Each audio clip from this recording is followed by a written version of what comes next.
Hello, I'm Jerry White, and I'm the Socialist Equality Party's candidate for President of the United States. Tuesday night's debate between Barack Obama and John McCain was a spectacle of deceit and reaction. While both candidates spouted banalities from their stump speeches, neither acknowledged the depth of the crisis of American and world capitalism and the consequences for the people of the U.S. and the world. Obama and McCain both justified their support for the $700 billion bailout of Wall Street, claiming it was needed to defend ordinary working people. But the massive transfer of public assets on behalf of the financial elite has done nothing to stop the descent into what is quickly becoming the worst economic disaster since the Great Depression. Neither candidate offered anything to address the growing social misery. Just hours before the debate, the government reported that some $2 trillion in retirement savings have been wiped out on the market over the past 13 months.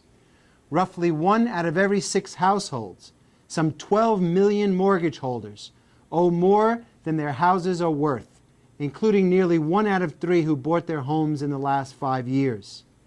Economists are now estimating between 200 and 250,000 jobs will be wiped out in October, and that unemployment will rise to 6 or 7% in 2009.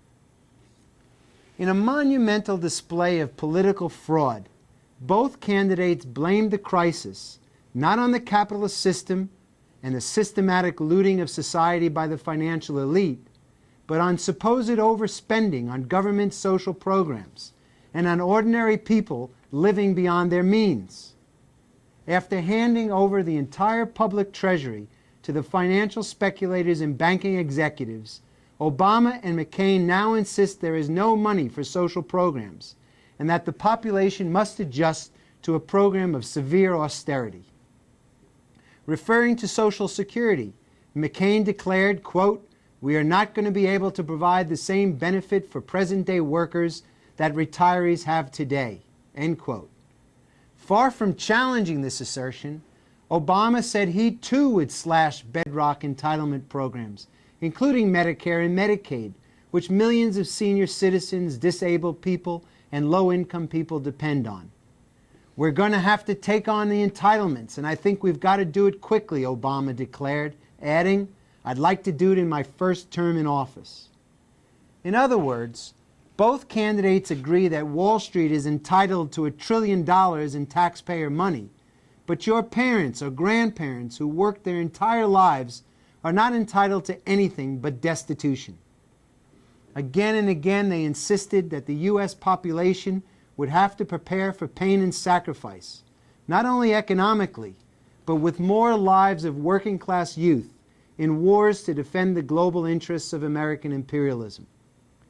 The candidates vied with each other in jingoistic and blood-curdling threats, with Obama insisting he was ready to kill and crush all of America's enemies.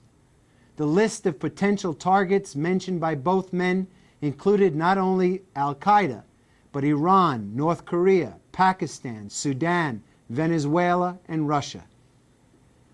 Obama even indicated his administration would move to implement some type of military conscription, saying he wanted to get young people, quote, "involved in military service, so that military families and our troops are not the only ones bearing the burden," end quote. This debate underscored the fact that working people have absolutely no means of advancing their interests through these two parties of big business, war, and social reaction.